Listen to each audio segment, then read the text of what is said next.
Welcome to another podcast of the Riffle series. The Riffle, a podcast series brought to you by 10 Leaves. Usually when we think about international financial centers and money laundering or terrorist financing, our minds go straight to, like, Hollywood thrillers. Oh, absolutely. The whole cinematic version of illicit finance. Right. We picture these shadowy shell companies, complex offshore accounts and... Briefcases full of unmarked bills moving quietly through the night. Exactly. It's always high stakes, highly visual, and, well, usually involves some midnight rendezvous in a parking garage. Yeah, but then you look at how actual financial regulators hunt for these risks in the real world. And that Hollywood script gets completely tossed out the window. It really does, because we're looking at a regulatory landscape today that is meticulously detailed, surprisingly mundane, and honestly incredibly revealing about how the global financial system actually protects itself, like, on a daily basis. Right. It is the absolute definition of finding the devil in the administrative details. Oh. I mean, financial crime is rarely stopped by a dramatic SWAT raid.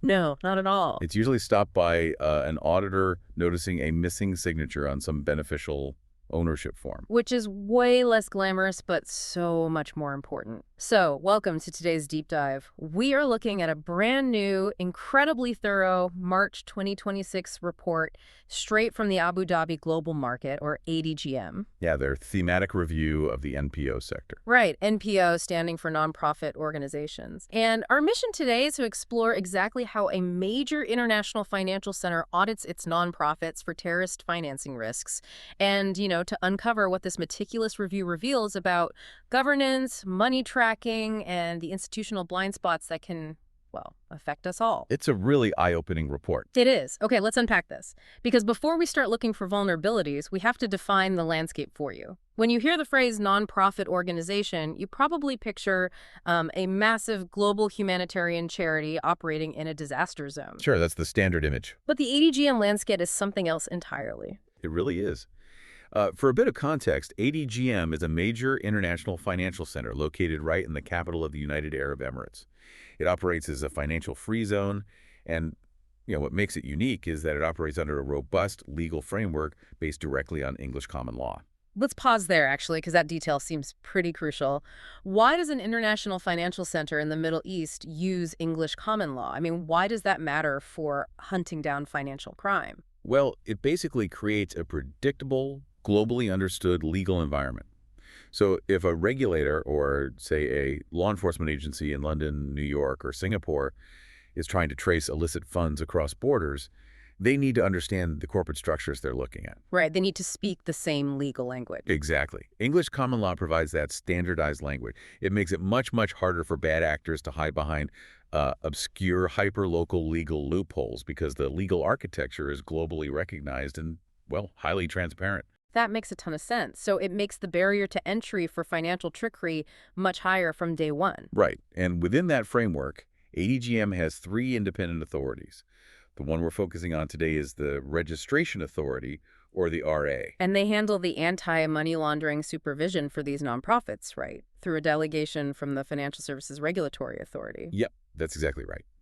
But there's a massive discrepancy here that changes the entire scope of this investigation. Oh, the scale of it. Yeah, this blew my mind. Out of all the thousands of registered entities in this massive financial jurisdiction, nonprofits make up less than 1%. Less than 1%. It's a tiny footprint. We are talking about exactly 43 organizations. Right. It's a very small, very specific microsector. Yeah. Just to give you a sense of scale, the report notes there are 413 registered foundations in ADGM, but only 5 of them actually meet the functional definition of an NPO under the anti-money laundering rules. Just 5. Yeah, just 5. And then you add those 5 to the 38 associations registered as private companies limited by guarantee, and, well, that's how you get your 43. And the breakdown of those 43 is where the traditional idea of a nonprofit totally fractures for me. You've got 28 membership organizations, 12 non-charitable humanitarian causes, and 3 classified as others, which the report specifies are things like trade promotion groups or entities doing AI and research studies. Yeah, very corporate professional type groups. Exactly. And out of those 43 nonprofits, there isn't a single charity. Not one.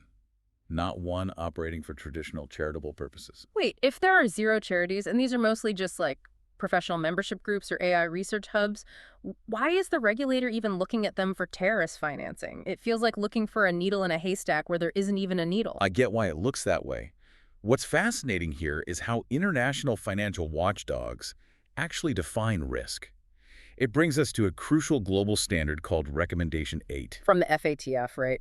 Yeah. Exactly, the Financial Action Task Force. They're basically the global money laundering and terrorist financing watchdog. Yeah. And FATF doesn't care about the label on your door. So they don't care if you call yourself a charity or not. Nope. They don't care if your corporate charter says charity or trade promotion group. Their definition is entirely functional. They define a nonprofit solely based on the activity of raising or dispersing funds for purposes like cultural, educational, or social good works. Okay, so it's less about looking at the sign on the storefront and more about auditing the delivery trucks in the alley. Like, FATF only cares about what's actually being loaded and unloaded. That is a much better way to look at it, because bad actors like terrorists and terrorist organizations, they exploit those exact delivery trucks. Right. The FATF standard points out that bad actors might pose as legitimate entities, use them as conduits to escape asset freezing or conceal the diversion of legitimately raised funds. So if a professional membership organization is collecting member dues and paying for event venues, they are technically raising and dispersing funds. And that puts them squarely on the radar. Absolutely. So since FATF doesn't care about labels, the Abu Dhabi regulators couldn't just read the company names and move on. Plus, in 2024, the UAE completed its national risk assessment, which flagged the broader NPO sector in the country as medium risk for terrorist financing vulnerability. Right, which is a significant rating. Yeah. Because of that national assessment and FATF Recommendation 8, ADGM had an absolute duty to proactively investigate these 43 entities, no matter how small or, uncharitable they seemed. They had to physically prove these entities weren't moving dirty money, which is why the Registration Authority launched this thematic review between February and July of 2025. And they didn't just ask nicely, did they? No, they did not. They started by distributing a compulsory 19-question survey to every single one of those 43 organizations. And they achieved a 100% response rate, which I suppose when the regulatory body that holds your operating license makes a survey compulsory, you don't just leave it sitting in your inbox. You fill it out immediately, or you lose your license. But the survey wasn't just a random assortment of questions.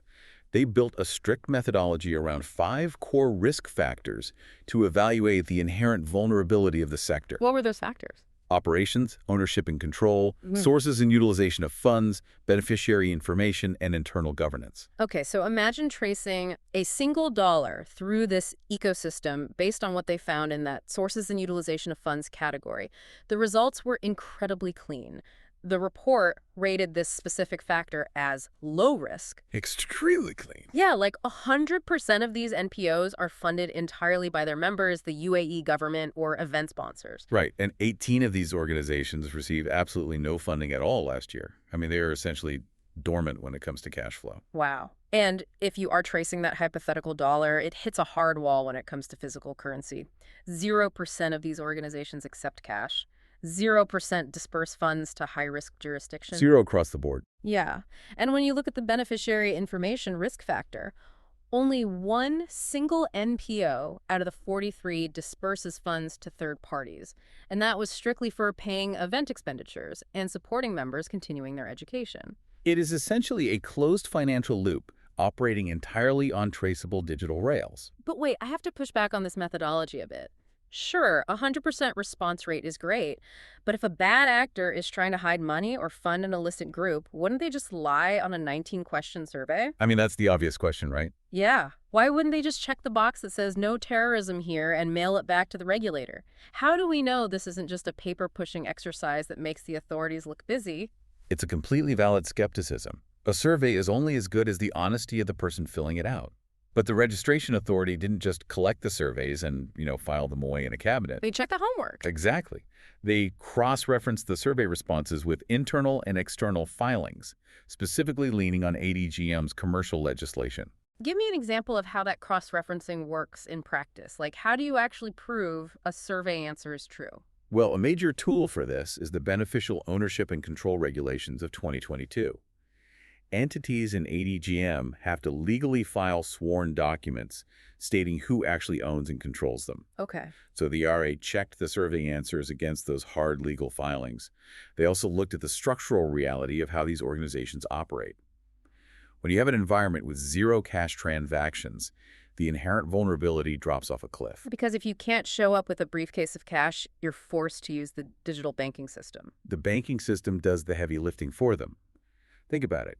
If 100% of your funds originate from traceable bank transfers from a government entity or, say, verifiable corporate event sponsors, there is almost no entry point for untraceable dark money to enter the system. Right, because the banks have already done the checks. It's exactly.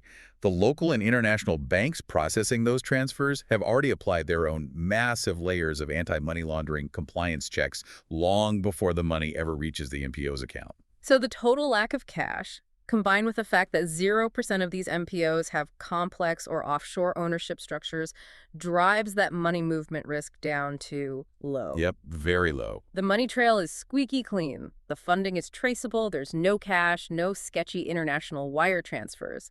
You'd think the overall sector would get a pristine, glowing, low-risk rating across the board, but it didn't. No, it didn't. The overall sector was rated medium-low risk. Here's where it gets really interesting. The vulnerabilities they found weren't in the bank accounts, they were in the human element. 2 of those 5 risk factors we mentioned earlier, ownership and internal governance, those were rated medium risk. Right.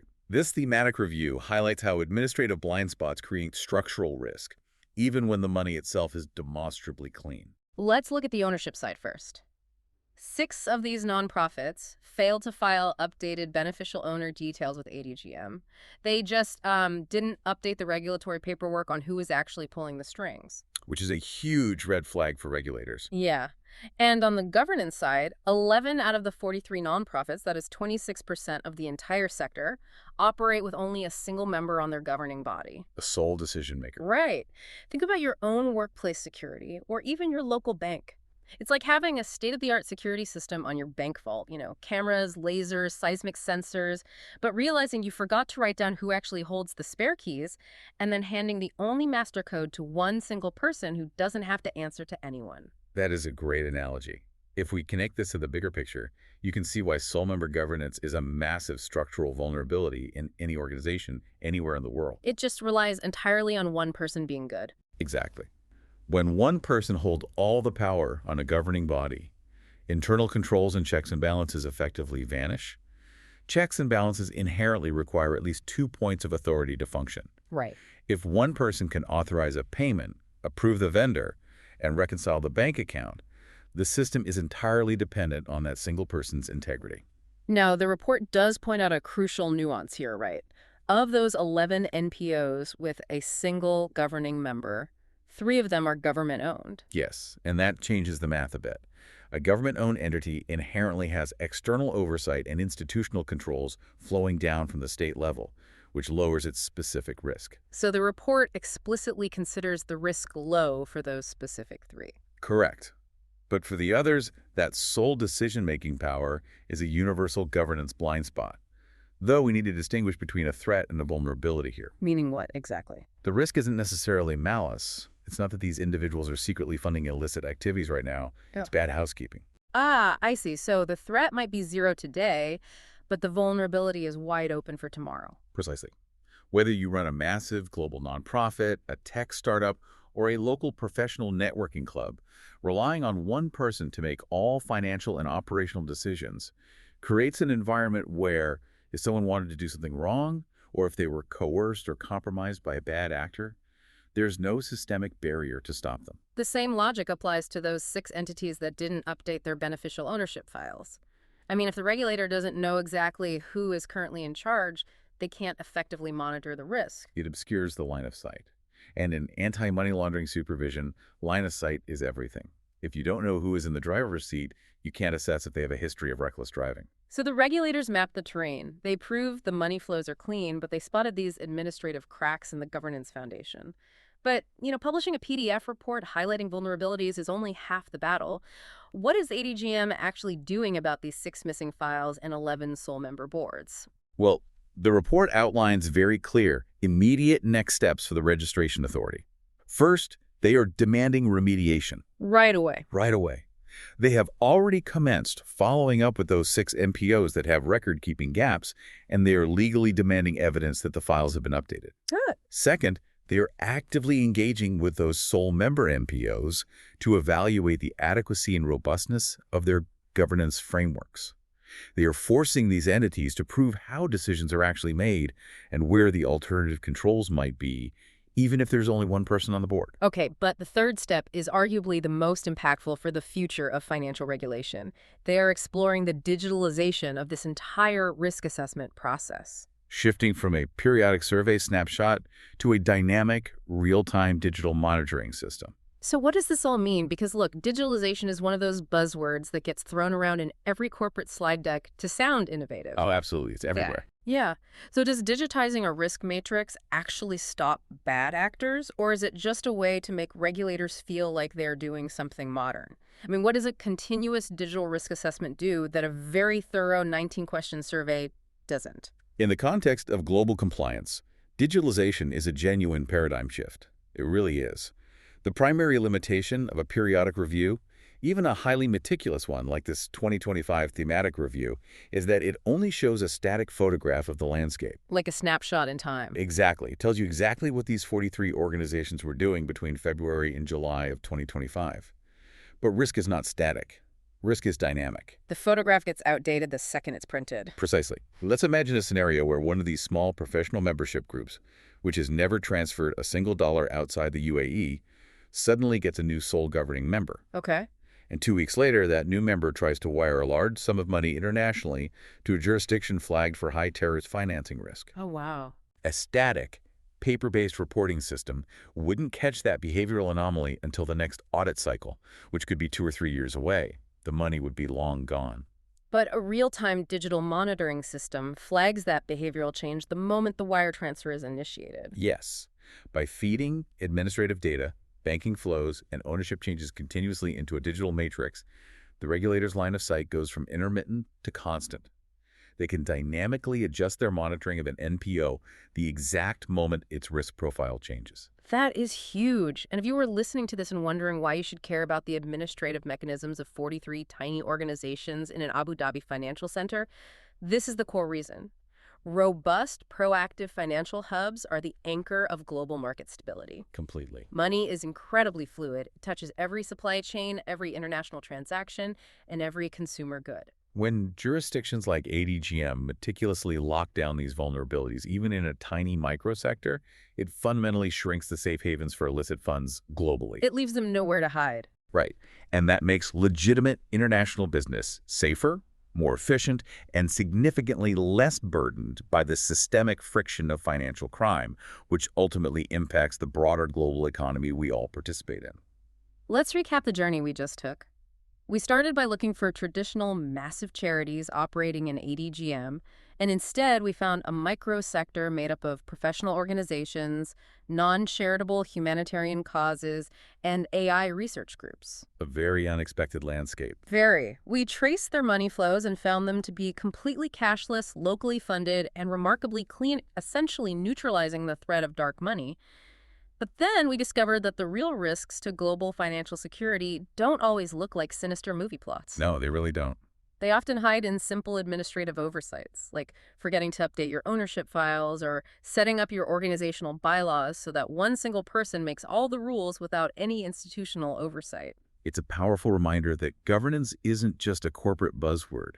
It's the actual defense mechanism of an organization. As we wrap up this deep dive, we like to leave you with a final thought to mull over, something that takes what we've learned today and pushes it a step further. Yeah, and this raises an important question, I think.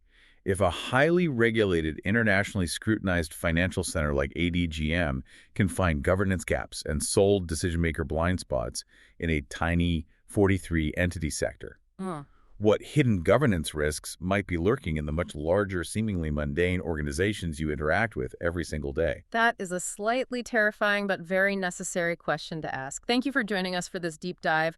We know your time is valuable, and we appreciate you spending it with us exploring the hidden gears of the world. Keep questioning the structures around you, keep looking for those blind spots, and we will catch you next time.